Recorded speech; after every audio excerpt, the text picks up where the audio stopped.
বন্ধুরা, শীতকালে বোগেনভিলিয়া যতই ফুটুক না কেন, শীতকালে নিজেদের সংগ্রহে শীতকালীন কিছু গাছ না থাকলে শীতকালটাকে সেভাবে উপভোগ করাই যায় না। অন্তত আমার তো তাই মনে হয়। তাই আমি কিন্তু শীতকালীন গাছও কিছু কিছু করি। আগে প্রচুর করতাম, এখন কমিয়ে দিয়েছি। যেহেতু বোগেনভিলিয়ার সংখ্যা এতটাই বেড়ে গেছে যে এদের সংখ্যাটা একটু কমে গেছে এবং জায়গাটাও অনেকটাই কমে গেছে। দেখুন বন্ধুরা, এই সমস্ত গাছগুলো কত সুন্দর ফুল হয়েছে, কিন্তু আপনারা জানলে অবাক হবেন এই গাছগুলো কিন্তু সব 4 ইঞ্চি প্লাস্টিকের টবে করা। দেখুন কি বড় বড় ফুল এবং প্রচুর কুঁড়ি আসছে। বন্ধুরা, আমরা সবার কাছে দেখে থাকবো যারা এই সমস্ত গাছগুলো খুব বেশি করেন তারা অনেক বড় পটে দেন, এবং অনেক বড় পটে দিলে গাছ অনেক বেশি বড় হয়ে যায় এবং প্রচুর ফুলও হয়। কিন্তু এরকম ছোট টবেও কিন্তু এগুলোকে খুব সুন্দরভাবে গ্রো করা যায়। আজ আমি আপনাদেরকে সেই পন্থা বলবো এবং কি করে একদম ছোট অবস্থাতেই এই গাছে প্রচুর ফুল পাবেন, এবং কি করলে এই গাছকে আরও বড় করে নেওয়া যেতে পারে অতি সহজে, সেই বিষয়ে আলোচনা করব। তার আগে একটু দেখে নিন, আমার প্রত্যেকটা গাছই 4 ইঞ্চি টবে রয়েছে এবং রোপণ করা হয়েছে ডিসেম্বরের একদম ফার্স্টের দিকে। খুব বেশি দিন হয়ওনি, 1 মাস হয়ে হয়তো 10-15 দিন হবে। এরই মধ্যে দেখুন গাছগুলো কতটা সুন্দরভাবে গড়ে উঠেছে এবং প্রচুর সুন্দর সুন্দর ফুল এসছে এবং অসংখ্য কুঁড়ি। বিশেষ করে এই স্যালোসিয়াগুলো দেখুন কি দারুণ চকচকে উজ্জ্বল পাতা এবং দারুণভাবে ফুল হচ্ছে। স্যালোসিয়ার সবথেকে গুরুত্বপূর্ণ যে জিনিসটা হলো সেটা হচ্ছে একবার ফুল ফুটলে পুরো সিজনই ফুলটা থাকে। এইগুলো হচ্ছে সালভিয়া। দেখুন সালভিয়ার গাছের গঠন দেখুন, একদম ছোট প্লাস্টিকের 4 ইঞ্চি পটে এবং অসংখ্য ফুল। এবং এই স্যালোসিয়াটা দেখুন বন্ধুরা কি সুন্দর উজ্জ্বল পাতা এবং প্রচুর ফুল আসছে। দেখে বোঝাই যায় না মাত্র 1 মাসের ব্যবধানে গাছগুলোর এত পরিবর্তন। আমি এদের জন্যে কি করেছি এবং কি করলে এটা করা সম্ভব সেই বিষয়ে আজকে আমি আপনাদেরকে বলবো। প্রথমেই বলি, আমরা যেহেতু বোগেনভিলিয়া করি, আমার চ্যানেল যারা দেখেন ম্যাক্সিমাম মানুষ বোগেনভিলিয়াই করেন এবং বোগেনভিলিয়ার ভিডিওই অধিক। সেজন্য তার নিরিখেই আমি মাটি তৈরি বা সয়েল প্রিপারেশনের কথা বলবো। সাধারণত আমরা বোগেনভিলিয়ার ক্ষেত্রে 30% বালি এবং 30% মাটি এবং বাকিটা যে কোনো ধরনের কম্পোস্ট দিয়ে থাকি।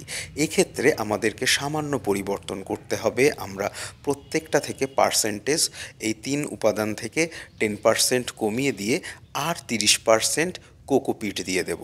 কোকোপিটটা যেহেতু প্রায় 4-5 মাস ভালো থাকে, সেহেতু শীতকালীন গাছের জন্যে কোকোপিটটা খুবই ভালো। কোকোপিট দিলে সুবিধা কী হবে, এই গাছের ফুল অনেক বেশি দীর্ঘস্থায়ী হবে এবং দেখা যায় যে শীত চলে যাওয়ার পর যখন গরম আসছে তখনও সেই পটের জল ধারণ ক্ষমতা অনেক বেশি থাকে। এর ফলে গাছ সহজে ড্রাই হয়ে যায় না এবং যে ফুলগুলো থাকবে সেই ফুলগুলো অনেক উজ্জ্বল চকচকে এবং দীর্ঘস্থায়ী এবং এরকমই বড় হয়, এবং চাইলে অনেক ছোট কন্টেইনারে বা ছোট পটেও আমরা এটাকে একই রকমভাবে গ্রো করতে পারি। মাটির ভাগটা আমি স্ক্রিনে দিয়ে দিচ্ছি। বা মিডিয়া প্রিপারেশনের দ্বিতীয় যে জিনিসটা আমাদেরকে মাথায় রাখতে হবে, এই গাছগুলোকে আমরা এমন জায়গায় রাখবো যেখানে রোদ পায় অন্তত 4-5 ঘন্টা। সেক্ষেত্রে গাছের চারিদিক থেকে খুব সুন্দর সুন্দর ব্রাঞ্চ আসবে এবং প্রচুর সুন্দর ফুল আসবে। যদি আমরা একটা সাইড ঘেঁষে রাখি, যেদিকে ধরুন কোনো আলো পাচ্ছে না বা দেওয়াল, সেদিক থেকে কিন্তু গাছ ততটা ভালো গ্রো করবে না। সেজন্যে যত ভালো স্পেসিয়াস এবং এয়ার সার্কুলেশন ভালো হবে এবং চারিদিক থেকে আলো বাতাস পাবে, গাছ ততটাই বেশি সুন্দর হবে। শীতকালীন গাছের ভালো করার জন্যে সবথেকে বড় যে জিনিসটা আমাদেরকে মাথায় রাখতে হবে সেটা হচ্ছে মাইটসের আক্রমণ। মাকড়সা, মাইটস, রেড মাইটস এবং থিপস, এই সমস্ত আক্রমণ থেকে বাঁচানোর জন্যে আমাদেরকে নিয়মিত এতে মাকড়নাশক স্প্রে করতে হবে। সেজন্য সপ্তাহে 1 দিন কাকা ইন্টারপ্রিট বা ওবেরন 1 থেকে 2 ml/লিটারে মিশিয়ে আমাদেরকে বিকেলবেলায় স্প্রে করতে হবে। তাহলে গাছের স্বাস্থ্য অনেক ভালো থাকবে, পাতা উজ্জ্বল চকচকে এবং এরকম প্রচুর ফুল চলে আসবে। শীতকালের আর একটা গুরুত্বপূর্ণ গাছের টনিক হচ্ছে খোল পচানো জল। আমরা মোটামুটি বোগেনভিলিয়ায় যেভাবেই খোল পচিয়ে দিই সেরকমভাবেই পাতলা ২ থেকে ৩ দিনের পচানো খোলের জল পাতলা করে আমাদেরকে সপ্তাহে ১ দিন বা সপ্তাহে পারলে ২ দিনও দেয়া যেতে পারে। বিশেষ করে গ্যাঁদা গাছে, যে গাছগুলো হার্ডি সেই গাছে। তবে ইমপেশান পিটুনিয়া বা প্যানজিতে কিন্তু সপ্তাহে ১ দিনের বেশি কখনোই খোল পচানো জল দেওয়ার প্রয়োজন হয় না, এবং বেশি দিলে কিন্তু এদের গোড়া পচে নষ্টও হয়ে যেতে পারে। এরপর যে জিনিসটা বলবো সেটা হচ্ছে শুধুমাত্র শীতকালীন গাছের জন্যে আমরা ডিএপি ব্যবহার করতে পারি। ডিএপি বর্তমানে ন্যানো ডিএপিও বাজারে অ্যাভেলেবেল, আমরা সেটা স্প্রে করতে পারি ২ থেকে ৩ এমএল পার লিটারে, এবং আমরা পুরনো যে গ্র্যানুলার ডিএপি যেটা সয়েল বেস সেটাও কিন্তু ইউজ করতে পারি, সেটা ২ থেকে ৩ দানা প্রত্যেকটা টবে। এছাড়া গাছের গ্রোয়িং স্টেজে ব্যালেন্স এনপিকে ২ গ্রাম পার লিটারে সপ্তাহে ১ দিন ব্যবহার করা যেতে পারে। পিটুনিয়ার ক্ষেত্রে একটা জিনিস বলি, দেখুন বন্ধুরা, এইভাবে আমি পিটুনিয়া করে থাকি। প্রথমে পিটুনিয়াকে নিয়ে এরকম ছোট টবে রোপণ করে রাখতে হবে। তারপর মোটামুটি গাছ ১ মাস বয়স হলে দেখবেন গাছ এরকম সুন্দর বড় হতে থাকবে। এতে কি হবে, গাছের একটা হার্ডেনিং হবে। তার ফলে গাছের ব্রাঞ্চ কিন্তু নষ্ট হবে না।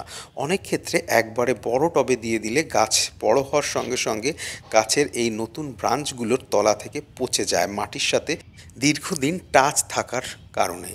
দেখুন বন্ধুরা, এর পেছনে আমার পিঙ্ক প্যাচ গাছটা কত সুন্দর হয়ে উঠেছে। যদিও ফুল ব্লুমিংয়ের সময় আমি হয়তো দেখাতে পারবো না, কারণ তখন আমি বাড়ি থাকবো না।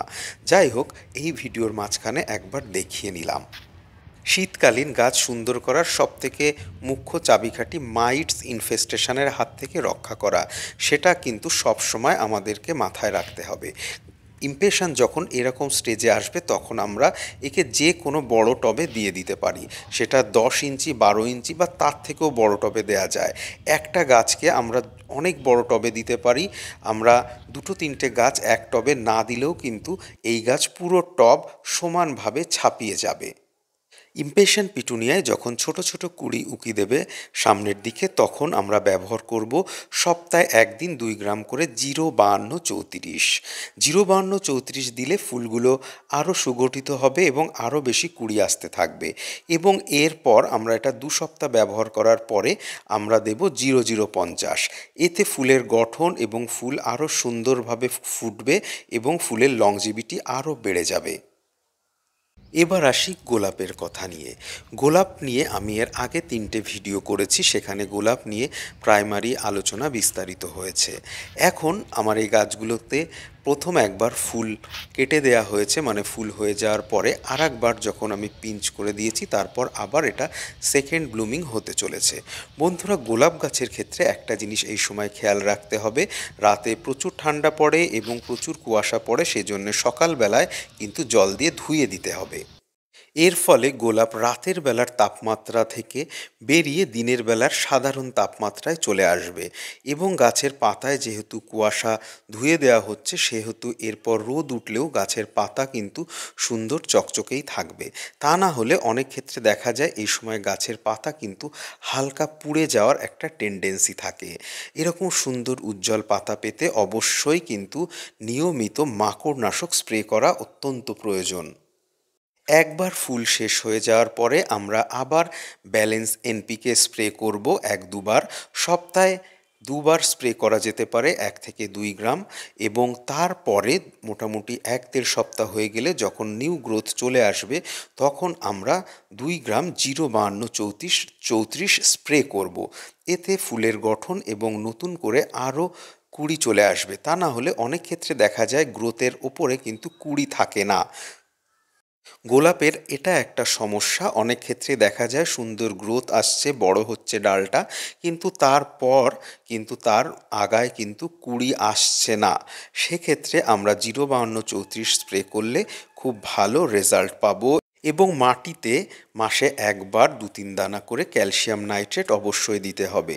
এবং মাটিতে সর্ষের খোল পচা জল এবং সাথে অল্প হিউমিক অ্যাসিড মিশিয়ে আমাদেরকে সপ্তাহে ১ দিন অন্তত দিতে হবে, ২ দিনও দেয়া যেতে পারে। বন্ধুরা, শীতকালীন বাগান কিন্তু গ্রীষ্মকালীন বাগান ম্যানেজমেন্টের থেকে অনেক অনেক ইজি।